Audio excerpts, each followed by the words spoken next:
अगर तुम्हें अनोहना का प्लॉट नहीं जानना है तो तुम इस पार्ट को स्किप कर सकते हो। मैंने पिछली वाली वीडियो में प्लॉट इसलिए नहीं बताया था क्योंकि मैं नहीं चाहता था कि किसी को स्पॉइलर मिले। I was broken and isolated, but inside held the fire waiting.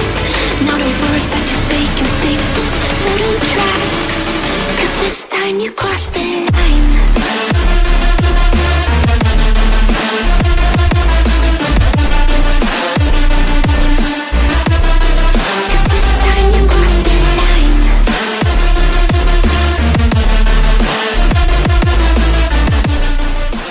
Episode की स्टार्टिंग में जिंता पोपो को मेनमा के इल्यूजन के बारे में सभी बातें बता देता है और ये सुनकर पोपो बहुत ज्यादा खुश होता है और कहता है, क्या मेनमा अभी भी हमारे आसपास है? इसके बाद जिंता पोपो से कहता है कि तुम आजकल क्या कर रहे हो, जिस पर पोपो जवाब देता है कि मैं एक ट्रैवलर हूँ, मैं अलग अलग जगह घूमता हूँ और जब मैं जापान में होता हूँ तो मैं अपने इसी सीक्रेट बेस में रहता हूँ। उसे देखकर जिंता कहता है, पोपो आज भी नहीं बदला है, ये अभी भी वैसा ही है जैसा ये बचपन में था। इसके बाद पोपो जिंता से कहता है, क्या तुमने मेनमा से कोई प्रॉमिस किया था? जिस पर जिंता कहता है, मुझे तो कोई बात याद ही नहीं है। इसके बाद पोपो उसे कहता है, शायद मैं तुम्हारी मदद कर सकता हूँ क्योंकि मुझे पता है कि मेनमा को क्या चाहिए था। सीन चेंज होता है और हमें दिखाया जाता है कि अनारू अपने कुछ फ्रेंड्स के साथ होती हैं। वही उसके बाजू में सुरुको भी होती हैं और सुरुको वहां से चली जाती हैं, लेकिन तभी अनारू देखती हैं कि उसकी जो नोटबुक है वो वहीं पर ही रह गई है। इसके बाद वो उसे वापस देने के लिए जाती है। सुरुको इसके बाद वो नोटबुक ले लेती है और काफ़ी रूडली अनारू से बात करती है। अनारू उससे कहती है कि तुम्हें मेरा शुक्रिया अदा करना चाहिए, जिस पर सुरुको कहती है कि मैंने नहीं कहा था कि मुझे ये वापस कर दो। इसके बाद वो आपस में ही बहस करने लगती हैं और तभी वहाँ से मेनमा गुजर रही होती हैं और वो इनसे कह रही होती हैं कि तुम आपस में मत झगड़ो, लेकिन वो इन दोनों को दिखाई ही नहीं देती हैं। इन सभी बातों की वजह से अनारू रोने लगती हैं क्योंकि उसे मेनमा की याद आती है और वो कहती हैं, मैं हमेशा से ही मेनमा जैसी बनना चाहती थी। और हमें वही सीन दिखाया जाता है जब वो छोटे थे और अपने सीक्रेट बेस में होते थे। और अनारू कहती हैं, जिंता क्या तुम मेनमा को पसंद करते हो? जिस पर जिंता कहता है, मैं इतनी बदसूरत लड़की। और इसके बाद वो मेनमा की तरफ देखता है तो मेनमा एक अजीब सी स्माइल देती है और इसके बाद तो आपको पता ही है कि मेनमा के साथ क्या हुआ। प्रेजेंट में अनारू के फ़ोन में एक मैसेज आती है और इसके बाद वो बहुत जल्दी में वहाँ से निकल जाती हैं। मेनमा उससे बातें करती हैं लेकिन उसे तो उसकी बातें भी सुनाई नहीं देती हैं। इसके बाद मेनमा भी वहाँ से चली जाती हैं।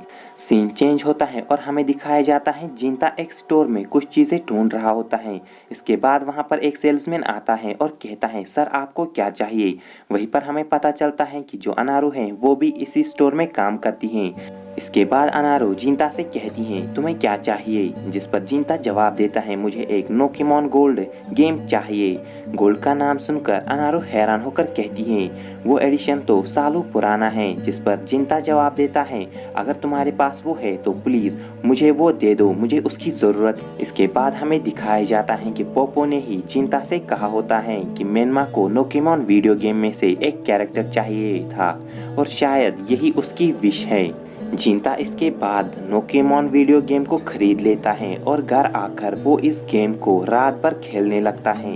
इसके बाद हमें दिखाया जाता है कि मेनमा भी अब वहां आ जाती हैं और वो चुपके से दरवाज़ा खोलती हैं तो वो सामने देखती हैं कि जो जिंता है वो सो गया है। तभी वो उसके हाथ में नोकेमोन वीडियो गेम देखती हैं और वो बहुत ज़्यादा खुश होती हैं और वो जिंता को थैंक्स कहकर वहीं पर ही सो जाती हैं। अगले दिन हमें दिखाया जाता है कि जो यूकीहात्सु है वो जॉगिंग कर रहा होता है और वो भी मेनमा के बारे में सोच रहा होता है। तभी उसके सामने पोपो आ जाता है और पोपो उसे मेनमा के बारे में बताता है कि मेनमा यादोमी यानी जिंता को दिखाई दे रही है और वो यहाँ इसलिए आई हैं क्योंकि वो अपनी एक विश पूरी करना चाहती हैं। सीन चेंज होता है और हमें दिखाया जाता है कि जिंता अभी अभी नींद से उठा है और वो सामने देखता है मेनमा को जो कि अभी अभी नहा कर आ रही होती हैं। जिस पर जिंता उसे कहता है कि तुम अभी बड़ी हो गई हो, तुम्हें कुछ कपड़े भी पहनने चाहिए। इसके बाद बेल बजती है और हमें दिखाया जाता है कि जिंता का फ्रेंड पोपो भी उसके घर आ जाता है और इसके बाद वो जिंता से कहता है कि नोकेमॉन वीडियो गेम में एक फीचर है जिससे तुम गेम के कैरेक्टर्स अपने फ्रेंड के साथ ट्रेड कर सकते हो, यानी तुम एक दूसरे के साथ अपने कैरेक्टर्स शेयर कर सकते हो। वैसे तुम मेनमा के हेलोसिनेशन को देख सकते हो, लेकिन मुझे भी वो अब दिखाई देने लगी हैं, जिस पर जिंता कहता है वो कोई हेलोसिनेशन नहीं है। वैसे अगर हमें ट्रेड करना है तो हमारे पास और भी नोकेमॉन गेम्स होनी चाहिए। सीन चेंज होता है और हमें दिखाया जाता है अनारू को, जो कि अपने बचपन की तस्वीर देख रही होती हैं, जिसमें मेनमा भी होती हैं और कहती हैं मेनमा बचपन से ही सबसे ज़्यादा अलग थी। मैं हमेशा से ही उससे नफरत करती थी क्योंकि मेरे बाल बहुत ज़्यादा कर्ली थे और उसके सिल्क जैसे बाल थे, और चिंता भी उसी को पसंद करता था। इसके बाद हमें दिखाया जाता है कि मेनमा एक बार इसके पास आती हैं और कहती हैं कि हमारे पास जो नोकेमॉन गेम्स हैं, हम इन दोनों गेम्स पे सेम स्टिकर ही चिपकाते हैं, और अनारू के गेम पर भी वो स्टिकर चिपका देती हैं। लेकिन जैसे ही मेनमा वहाँ से हटती हैं तो अनारू उस स्टिकर को उखाड़ देती हैं, क्योंकि वो मेनमा से जलती थी। प्रेजेंट में उसकी मॉम उसे आवाज़ दे रही होती हैं और कह रही होती हैं कि मेरी मदद करो। इसके बाद हमें दिखाया जाता है कि वो पौधों को पानी दे रही होती हैं और वहीं से ही पोपो और जिंता भी गुजर रहे होते हैं। इसके बाद वो अनारू के पास चले जाते हैं और उससे कहते हैं कि तुम हमारे साथ नोकेमॉन खेलो, लेकिन वो मना कर देती हैं। इसके बाद जिंता उससे कहता है कि मेनमा चाहती हैं कि हम नोकेमॉन खेलें। इसके बाद वो भी मान जाती हैं और वो अपनी नोकेमॉन गेम को ढूंढने लगती हैं। इसके बाद उसे गेम मिल जाती हैं और जिंता और वो इसके बाद मिलकर खेलने लगती हैं और उस रियर नोकेमॉन कैरेक्टर को ढूंढने लगती हैं। वहाँ पर पोपो कुछ बुक्स देखता है और वो रीड करने लगता है। वहीं पर हमें दिखाया जाता है कि उसने उस स्टिकर को उखाड़ नहीं लिया होता है, बल्कि उसके ऊपर टेप चिपका दी होती है। ये देखकर मेनमा काफ़ी ज़्यादा दुखी होती हैं और जिंता मेनमा से कहता है कि क्या हुआ। मेनमा जिंता से तो कुछ नहीं कहती हैं, लेकिन अपने मन में ही सोचती हैं अनारू अभी भी वैसी ही है जैसी वो बचपन में थी, और यही मुझे खुशी देती हैं। इसके बाद उसके आंसू आ जाती है। सीन चेंज होता है और हमें दिखाया जाता है युकीहात्सु, जिसके हाथ में मेनमा के जैसे कपड़े होते हैं, और वो उन्हें देखकर मेनमा के बारे में सोच रहा होता है। सीन चेंज होता है और हमें दिखाया जाता है काफ़ी रात हो चुकी है और पोपो और मेनमा भी अब सो गए हैं, लेकिन जिंता और अनारू अभी भी नोकेमॉन खेल रहे हैं। और इसके बाद वो उस कैरेक्टर को ढूंढ लेते हैं, यानी उन्हें वो कैरेक्टर मिल जाता है। यहाँ पर वो कैरेक्टर अंजू यानी अनारू को मिल जाता है, और अब उसे बस ट्रेड करना है जिंता के साथ, जिस पर अनारू कहती हैं कि मैं तुम्हें वो कैरेक्टर ऐसे ही नहीं दूंगी, तुम्हें मुझे कुछ देना होगा। जिस पर जिंता चौंकते हुए कहता है क्या तुम्हें पैसा चाहिए?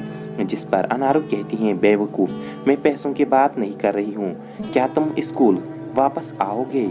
और इसके बाद हम देखते हैं कि एक खामोशी छा जाती है, और इसके बाद वो एक केबल को अपने नोकेमॉन गेम से कनेक्ट कर देती हैं और उस रियर कैरेक्टर को ट्रांसफ़र कर देते हैं। इसके बाद वो बहुत ज़्यादा खुश होते हैं कि उन्हें फाइनली ही वो रियर कैरेक्टर मिल गया, और मेनमा की ख्वाहिश भी पूरी हो गई। उन्हें खुश देखकर मेनमा भी बहुत ज़्यादा खुश होती हैं, और तभी पोपो दोनों को कहकर कहता है मेनमा भी शायद अभी बहुत ज़्यादा खुश होगी, और उसे देखकर मेनमा एक स्माइल देती हैं। अगली सुबह हम देखते हैं कि जिंता और मेनमा वहाँ से चले जाते हैं, और मेनमा जिंता से कहती हैं कि शायद ये मेरी विश नहीं थी, क्योंकि अगर ये मेरी विश होती तो अभी तक मैं गायब हो चुकी होती, लेकिन आज तुम तीनों को एक साथ देखकर मैं बहुत ज़्यादा खुश हूँ। और इसके बाद वो खुशी के मारे यहाँ वहाँ घूम रही होती हैं। उसे देखकर जिंता अपने मन में कह रहा होता है कि मेरा जो ट्रॉमा है, यानी उसका जो हेलोसिनेशन है, वो अभी भी गायब होना चाहता है, लेकिन जैसे ही वो कल आएगा मैं इससे माफ़ी मांग लूँगा। और यहाँ पर ये एपिसोड होता है गाइज एंड।